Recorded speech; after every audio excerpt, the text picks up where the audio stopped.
Okay, you're in good shape. This thing didn't wait much longer for it. I know. A dental office in Oklahoma City owned by Dr. Jim and Beth Hammack. It's been teeming with patients for 43 years, and as one might expect, there are smiles all around. I had a successful practice, had respect of my friends, I had lots of things. And unfortunately for me, I became very narcissistic and tried to accumulate more things, trying to make myself happy with that. My life was like like a bucket with a hole in it. No matter what I put in that bucket, it would fall through, and I never could fill it.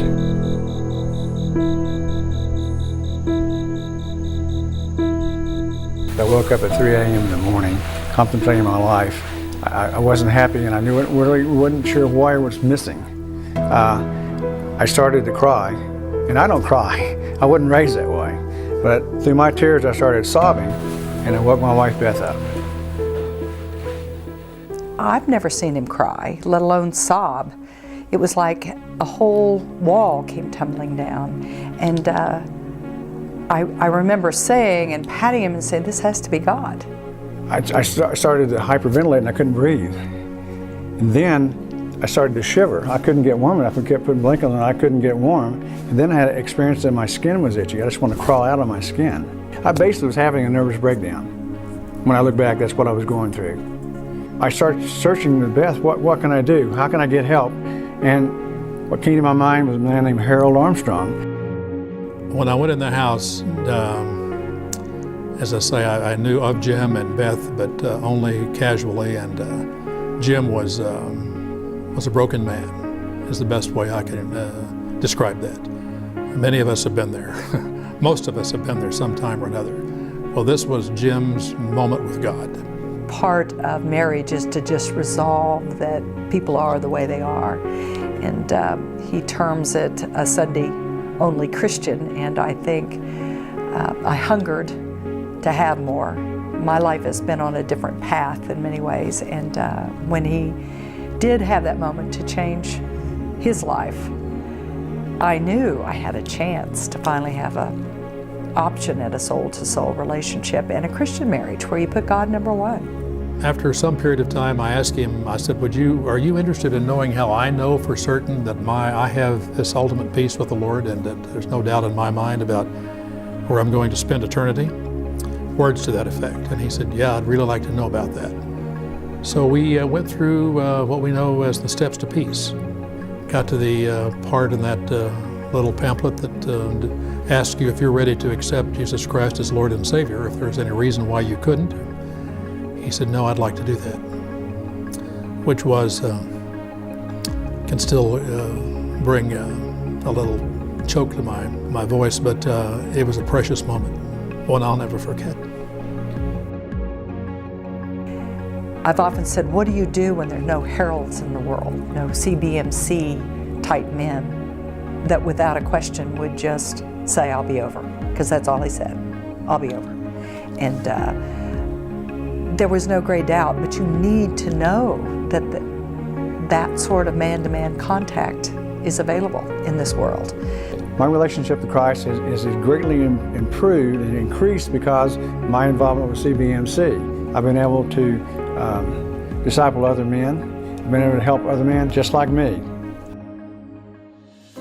I cannot believe it has been 10 years since that day of change when God just clearly intervened, and I still wonder where a man goes without someone like CBMC to turn to.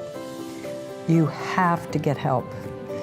And obviously there's a lot of fancy alternatives, but the core is someone there with Christ's love and compassion to. What always amazed me, though, was that night when I had my breakdown, that I feel that God spoke to me and said to call Harold Armstrong. And why Harold Armstrong? I didn't really know him, but the perfect person of all people to call, Harold Armstrong, who was heading up CBMC. A lot of men can have a conversion, let's say, but sometimes that's pretty temporary. Well, as a wife, as long as I knew there were CBMC and the heralds to support him, I knew it wasn't up to me anymore. and that I think there cannot be enough said about man-to-man accountability. First of all, I have a 100% partner, which I talked about 10 years ago was so lacking. And there is something to wholeness that's hard to explain. And obviously, that moment of salvation and sense of completion and surrender. I don't feel I'm God anymore. I finally turned it over to somebody else. I learned the hard way, maybe. Right at the same time of that breakdown I had, within the same month, I was diagnosed with prostate cancer. And then I was called for jury duty, in which I was a foreman to send a man to prison for 35 years. So all those at one time, kind of pretty heavy stuff.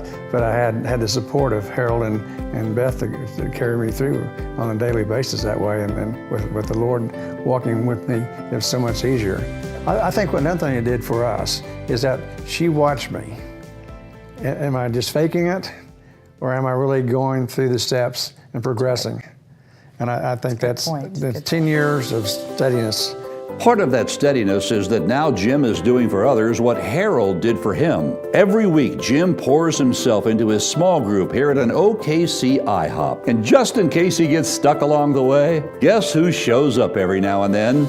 You know, a relationship born out of fear and desperation is now bathed in mutual affection and Christ-centered admiration. Jim has learned it's not just about showing up. It's about making the most from what God has gifted to you. And Jim, well, he's making the most of it. I admire something he won't tell you, but he works on a preparation for those lessons on Wednesday morning with those men. And spends a lot of time, and that's reflective time that was never there before all this happened 10 years ago. CBMC has kept me on a path, and through my Operation Timothy workbook with other men, I actually gain more, I think, sometimes than they gain. Today, Jim and Harold are anchored in the preeminence of God, the covering of prayer, and the life-on-life dynamic of CBMC. It truly is the story of this ministry, our mission, our vision, and our core values all coming together in a magnificent way.